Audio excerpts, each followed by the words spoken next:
as a review, if you've had me before, who can name any of the steps in the scientific method? It doesn't matter if they're not in order. Any step. Research. Form a hypothesis. Good. Anybody know what number that is? That's You always want to think it's no, one. it's two. Right? It's you always want to think one or two. It's three. Okay. What else? Research. Ask the question. Research. You want to research before, and in your mind you're gonna say, "Wow, I wonder if." Okay. So you wonder something, then you do background, you do some research, and then you create a hypothesis. Anything else?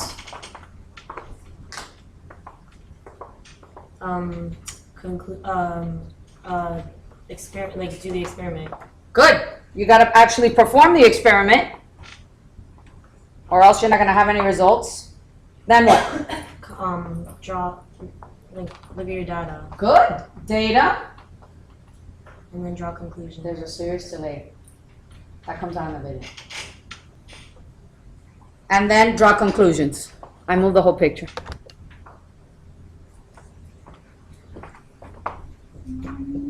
Maybe I should use my stylus.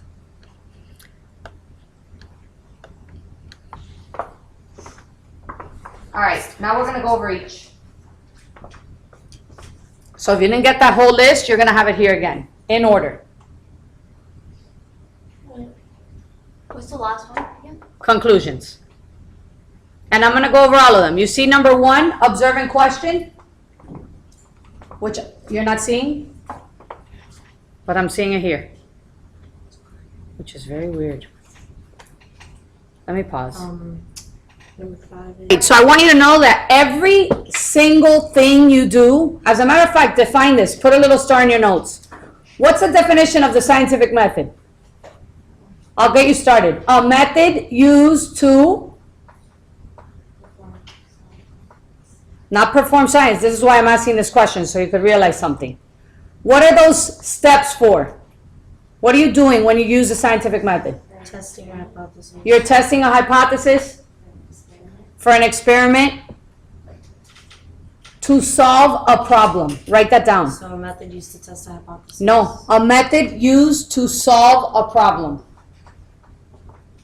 You said it's used for science experiments, right? It's used for every problem. Every problem you've ever had in your life, believe it or not, you've used the scientific method to solve. Who doesn't believe me? Who wants to test that out? Give me a problem and I'll show you. Anybody have a problem this morning?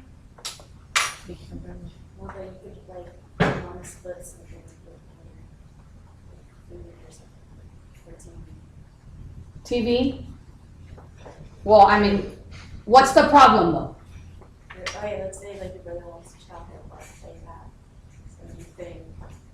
There's only one chocolate bar left, and yeah. The traffic on Flamingo. The traffic on Flamingo. That's a good one. That freaking Franklin Academy. Okay, that just came out of my. Let me pause. Pause for the order, and every part of the scientific method is on the test. If you don't know the order correctly, you're gonna miss several questions. So background information, I'm gonna normally in this class I give it to you, but you do have background knowledge. And I always ask my kids this: if you give your 2-year-old brother a flashlight and it doesn't turn on, what do? Brother or sister? Think back. Give me some suggestions. They hit it. What else? They take out the batteries and put them back They in. shake it. They eat it. If they're smart, they look at the batteries. You would automatically look at the batteries because you have background information. All right, and then let's say you did have background information. In your brain, you say, if I look at the batteries and I change their direction, the light will turn on. There's your hypothesis. So it's in the form of a what? How do you write a hypothesis? If and then. If and then. Decide. It's not a question. That's what I'm getting at. You ask the question in your head and then you turn it into a statement. It's a statement. It's always written as a statement. You don't have to write if then here, but you do want to make sure you have background knowledge before you make it and that it can be something you test. If you can't test your hypothesis, you're not going to be able to follow through with the scientific method. So background knowledge, a statement, usually in the form of if then, but if you feel more comfortable writing, I believe this will happen, I'm okay with that. What is necessary for an experiment to be successful? There's 3 things that have to be there.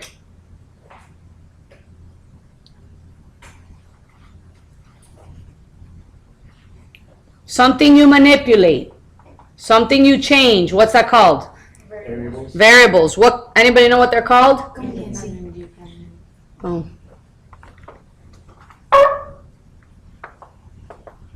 What? Independent, dependent. Anybody know which is which? Look how many years you've learned the scientific method and you still don't know that. Independent is what? Which one of the 2 definition is independent? The dependent depends on the independent. Good. So, if you're dependent on one, then it's going to be the what? The one that's changed. The one that's changed or the one that you change? The one that's changed. Good. That's exactly right. The dependent variable is what changes because of what you manipulated, which is the independent variable.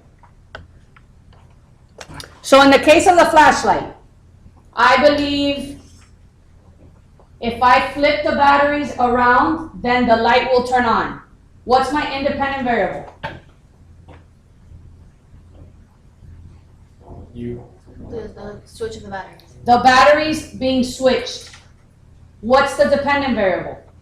If it turns on or Oh, not. yeah. The what? It turns The on. light. The light. You have to do that on the test. I'm going to give you an experiment. So bad. You have to name the independent variable. You have to name the dependent variables. Okay? And the other thing is what you leave alone. You don't manipulate. It's your guide to see if the variable works. What's that called? Constant. Constant. Control. Good. You want to have a control group so you know that the variable being tested is what gives you the outcome. If you want your experiment to have valuable results, what's the answer to my last statement?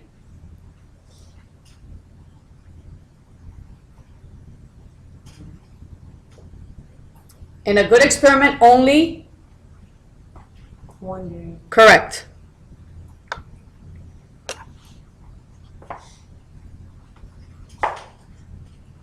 Is this a good experiment? I got a plant, I got water, soil, light, and then on the other side I've got a plant, soil, and no light. No. How many of you say yes? How many of you say yes? No, why? Because only, like you said, one variable should be tested, so you should add water and just let this one be first. Good. There's actually 2 variables, water and sun. So no, it's not a good experiment, and you don't have to write this down. Why? Because you're gonna get this in the video, okay? And these are just examples. So there's no constant. And there's no constant. Now, we have this, pot A, pot B. One has water, soil, the sun is in the background, and the other one has soil, and the sun is in the background. Is this a good experiment? Yes. All right, so what's the first step in the scientific method? Who could tell me? Observe. So what do you think I'm observing here? Give me ideas. Be more, I want to hear it. I wonder if You don't want to. if you don't water a plant, Will it? will a plant grow? You're thinking about that. So yeah, you ask yourself a question. I think mine is a little bit more basic, but it's the same thing. Oh, I wonder if water affects plant growth. And then I do my background on water and plant growth. Obviously, we know the answer to that, right? So I create a hypothesis, and you guys already gave it to me. Give me an idea of a perfectly written hypothesis for this question.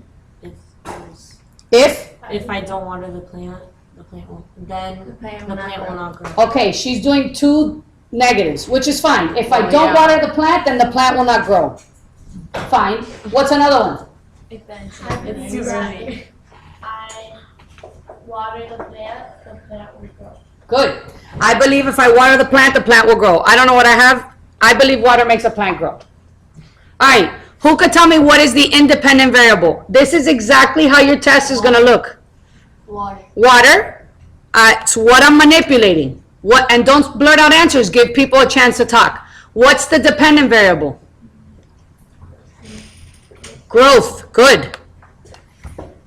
What's the control group? Pot A or pot B? Raise your hand so you can answer and get class participation credit. Copy. Why? Because the water's. Good. Pot B, because the variable's missing. Oh. Okay? I get it. Yeah, it's important that you,